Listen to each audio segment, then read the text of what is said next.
Travis Wingate, so what a day. So with the pipes bursting, I decided to forego the motion and do another email.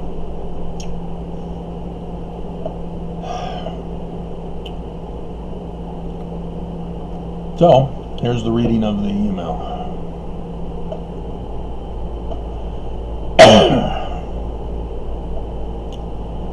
As the plaintiff has previously notified Your Honor of the defendant's co-conspirators' attempts to evict the plaintiff from his residence to maliciously tamper with this case,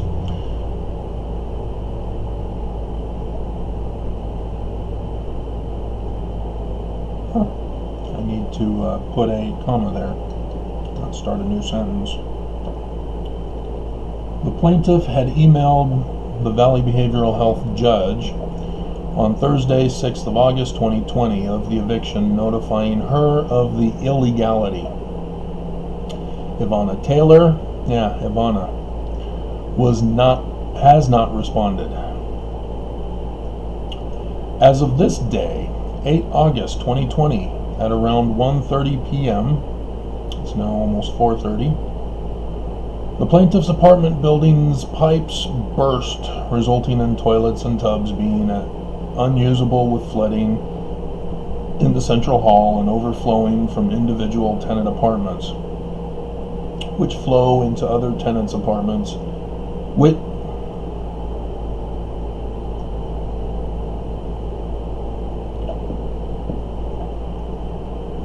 flow into other, as is the case, because you can't really do flu,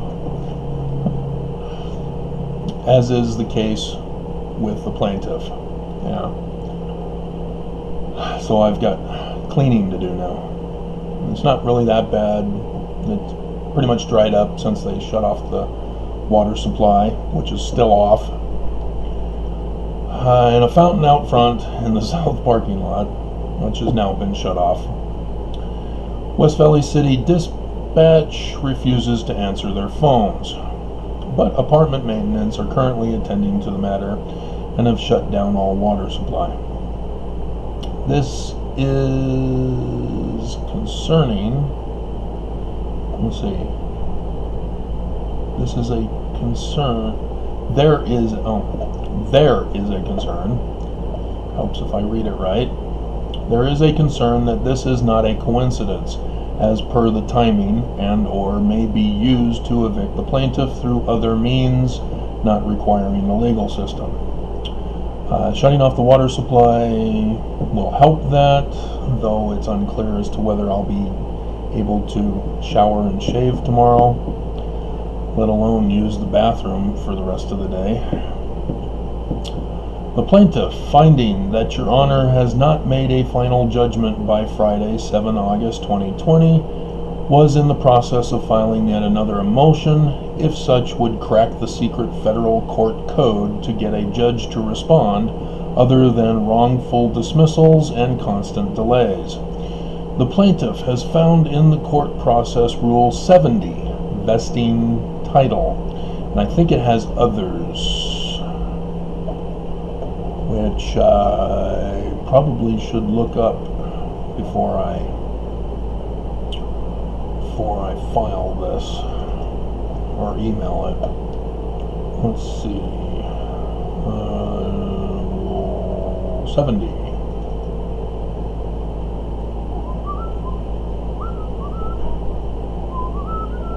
Enforcing a judgment for a specific act. There we go.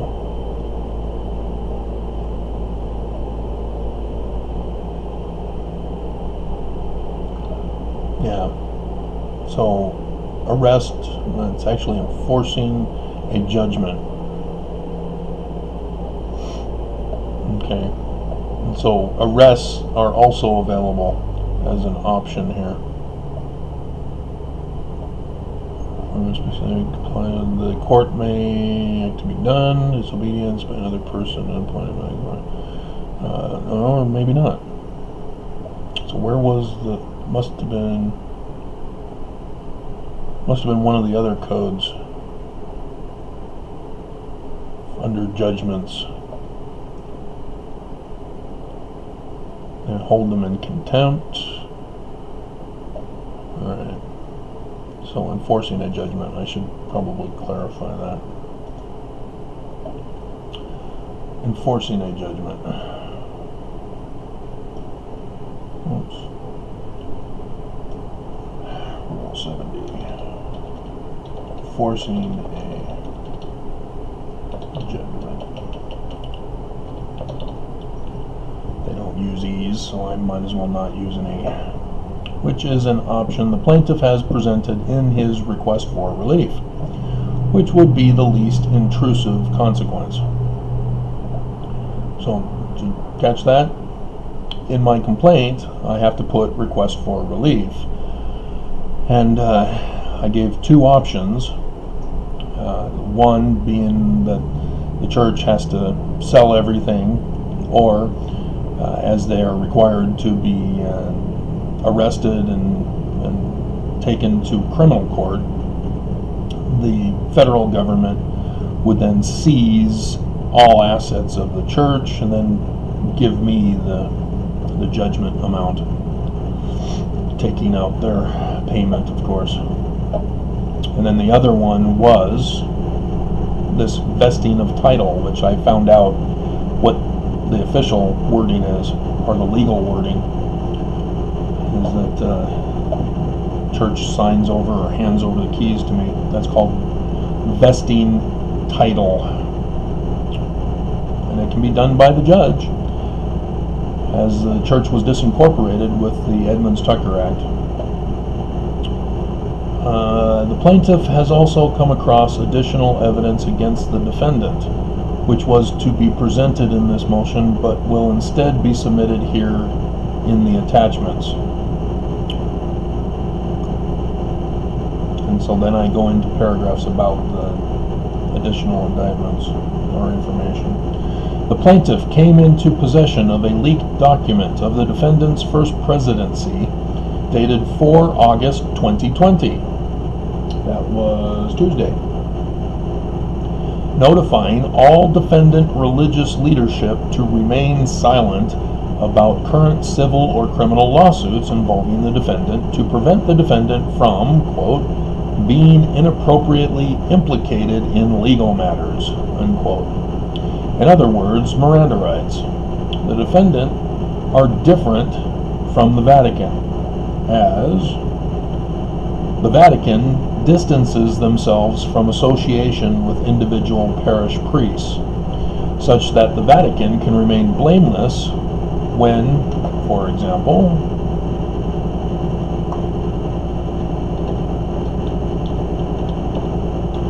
Pennsylvania priests were caught in a child sex slavery operation. The defendant, however, are organized like the American Crime Organization, see attached photo, which is why RICO conspiracy was selected by the plaintiff for this complaint. Then on Friday, 7 August 2020, so if you didn't catch that, the Vatican doesn't get in trouble when their various priests around the world get in trouble criminally, because they just say, hey, we're the Vatican, we allow the various priests to do their own thing, build their own buildings, be reliable for the upkeep, maintenance, etc., as we, the Vatican, take a cut from you. And so that way the Vatican, if the priest gets in trouble, the Vatican remains innocent, and they can say, oh, we knew nothing about it, we condemn it definitely. Whether or not the Vatican acts on that is a Catholic matter that Catholics have been debating. But the church, every member a missionary. And so with the organizational structure of a hierarchy, pyramid level advancement, everybody gets the church in trouble. So this letter is trying to tell leadership to not get the church in trouble, but to contact the lawyers to cover it all up. And that has been a scandal before this coronavirus, if you missed it. So, okay, then on Friday, 7 August 2020, yesterday, all my troubles seem so far away, because today's troubles are even worse today. Shot in the back, very sad. The defendant's quorum of 12 through the Independence Day, guys, come on. The defendant's quorum of 12 through the defendant's press released an article, see attachment and this website link, newsroom, Church of Jesus Christ of Latter-day Saints.org, encouraging and guilt-tripping Mormons to attend the temples, as there has also been this past week a publicity campaign to convince Mormons to attend the temples, which the defendant prematurely reopened fully at varying levels on 27 July 2020. Despite Utah still being in the red for yet another week, as Utah closes in on school openings, which other states already opening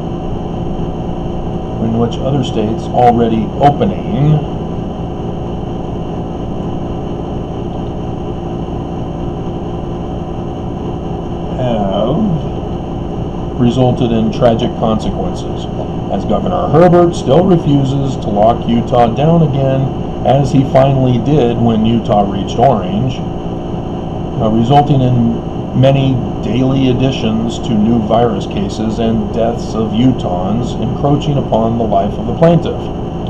Mask wearing was told to all government officials in the beginning, before the virus escalated to orange in Utah, that a lockdown was essential and masks required when going out for food, since the government refuses to set aside the slave economy to care for the welfare of its constituents. Utah has over $1 billion surplus, as the defendant has an estimated trillions of dollars in surplus, and neither are caring for the welfare of the people. Despite this day of flooding, see what I did there? A little wordplay.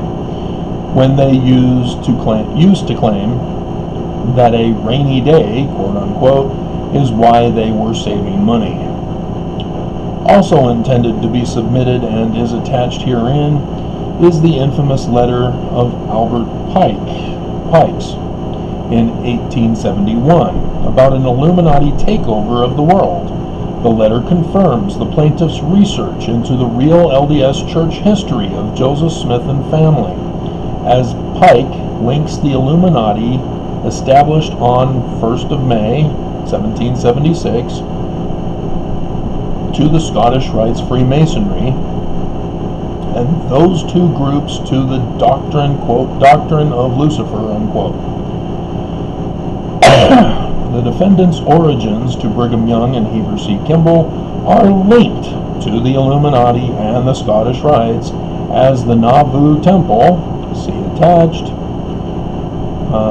probably should put pic, see attached pic, contained the inverted pentagrams of Lucifer falling upon two sunstones, with a stained glass window of the inverted pentagram between them, symbolizing the conquering and replacement of the two prophesied messiahs, Joseph and Hiram Smith, and was dedicated on 1st of May, 1846. To the displeasure of many Mormons, even Alpheus Cutler, of the administrative 12, distinctive from the missionary 12, of which Joseph Smith condemned in 1839, see attached, and link containing other versions to the Joseph Smith papers, for seeking to elevate, quote, Brigham Young to president with the banishment and excommunication on the plaintiff's birthday in 1839 of the original president Thomas B. Marsh, and referring to the gospel narrative character Judas. Another thing that I was wanting to do a separate video for,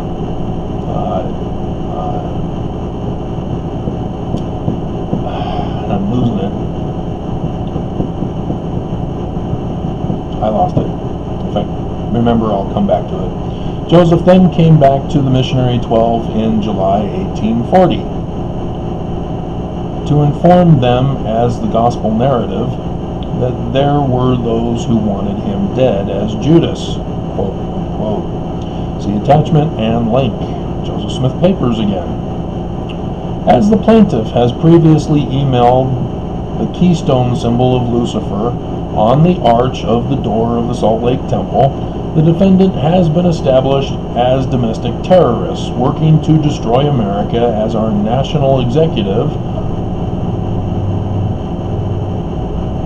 who has been added to the plaintiff's indictments, is literally destroying America and is expected to cancel the 2020 elections one way, if not a dozen others, as originally planned when the United States declared independence from Britain and from monarchical government. The defendant is the religious half of the Illuminati with the doctrines of Lucifer as outlined in Mormon scriptures, and have been attacking the plaintiff for first exposing the defendants as not having the priesthood key of translation, and now during this case to punish the plaintiff for revealing their secrets and plans. The plaintiff has found that Joseph Smith Sr., the father, was single-handedly responsible for stopping the Illuminati Scottish Rites threat back in 1826 at Canandaigua, New York, the key location of Smith Sr., Heber C. Kimball, and Captain William Morgan's Wikipedia pages. And I've gone over the videos on that. Smith Sr. was York Rites Master Mason, and thus is connected to the Knights Templar of Friday the 13th infamy, as the plaintiff was attacked with the first eviction Friday the 13th, March 2020, as the defendants had assigned the plaintiff on 1st October 2015 to the Salt Lake Temple's room number 13 for his wedding, a reminder of the plaintiff's first marriage back on Friday the 13th, March 1992. The real LDS Church history is encoded with Knights Templar symbolism, including the Book of Mormon, Joseph Smith's 1838 church history, and the location of Zion and New Jerusalem in southern Illinois, not Missouri, as that was known as the future crossroads for the first and last total solar eclipses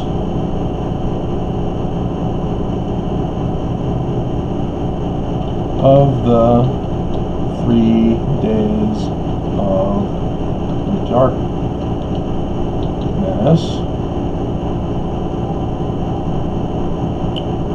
Put that in quotes. Of the Latter-day Saint, of the latter days. See attached pics.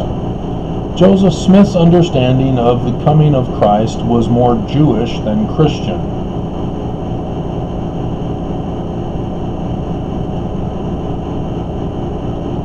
Though literally Egyptian, as Joseph saw himself as the founder who was to precede a future Mormon during our days, our current days.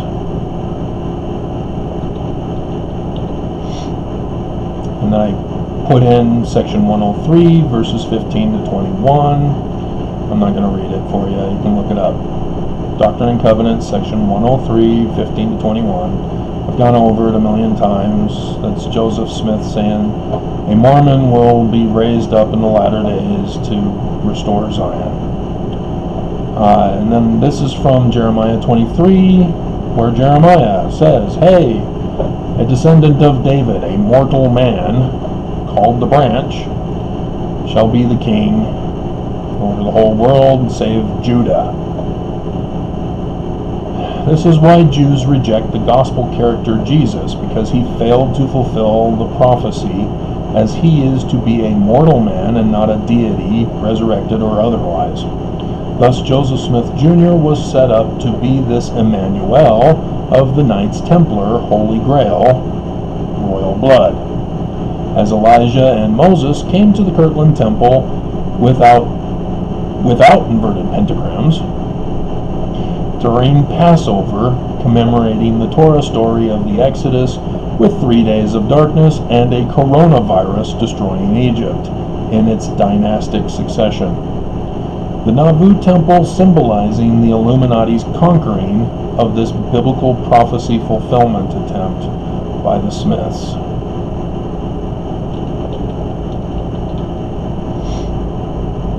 The plaintiff reminds Your Honor that he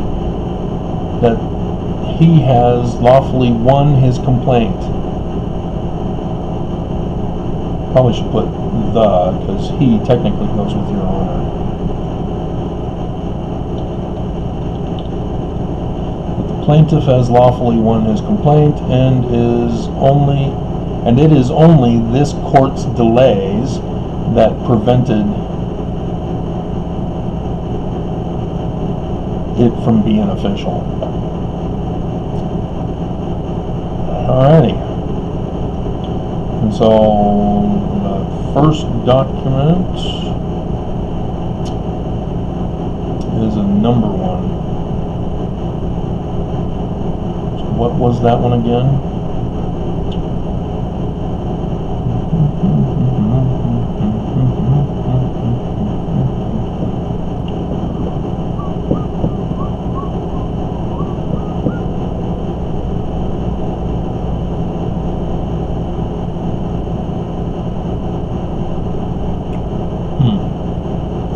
See photo attachments. That's the crime organization. That's not that one. It has to do with the... Oh, that's the... Oh. Yeah, that's the photo of the first presidency's letter that I talked about, right?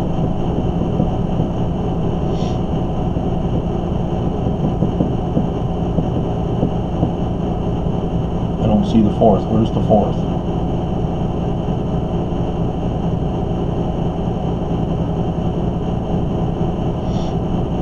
Oh, there it is. Dated 4th August. I need to put C attached.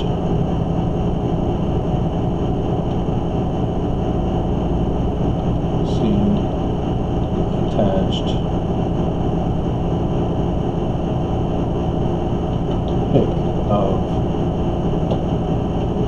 document. Okay.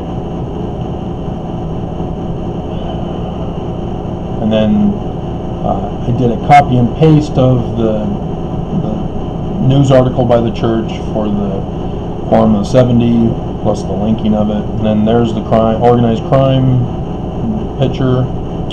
And then I put in the church's comparable leadership chart picture. It's available online. Put that in there. And then Albert Pike and 3 World Wars. I did a JPEG copy and paste, or snapshot, and then trimmed it. And then Nauvoo Temple.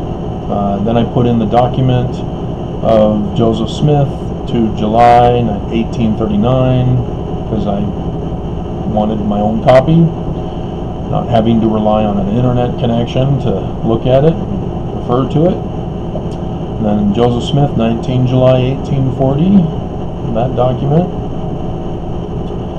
And then 21st of August 2017, that's the picture of the 3 days of darkness with the dates. So yes, you'll see the third or the second one between the two was the one we just had for Father's Day. And then the Crossroads picture. So there you go. So he'll be able to read those two documents from 1839 and 1840 as he condemns Brigham Young and the Quorum of the 12, calling them Judas. Joseph had put in his brother William in that quorum, but when Brigham Young, with his Danites, chased out Thomas B. Marsh,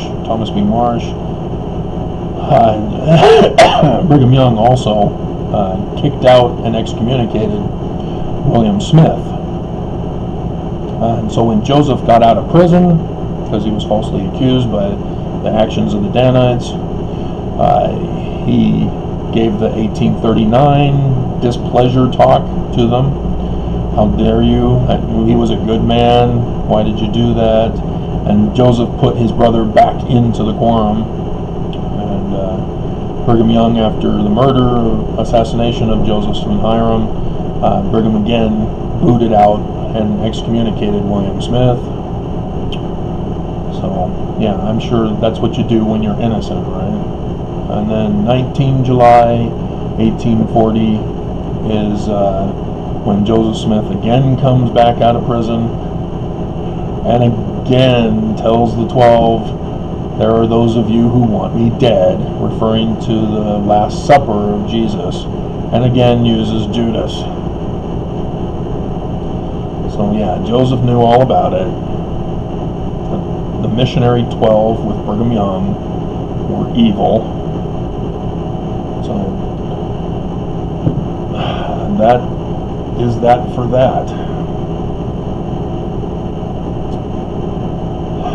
And so I think by putting in trying to figure out the secret federal court code should come across to him as like, man, I guess we are sort of doing this a little wrong and expecting him too much from him. But then I conclude by reminding the Judge Waddups that I has lawfully won this complaint multiple times.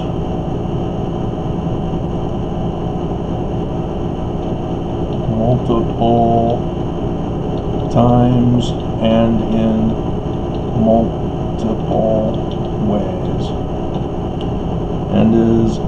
And it is only this court's delays that prevents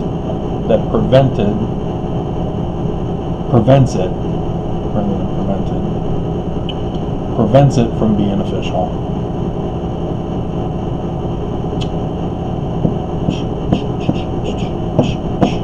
Alrighty.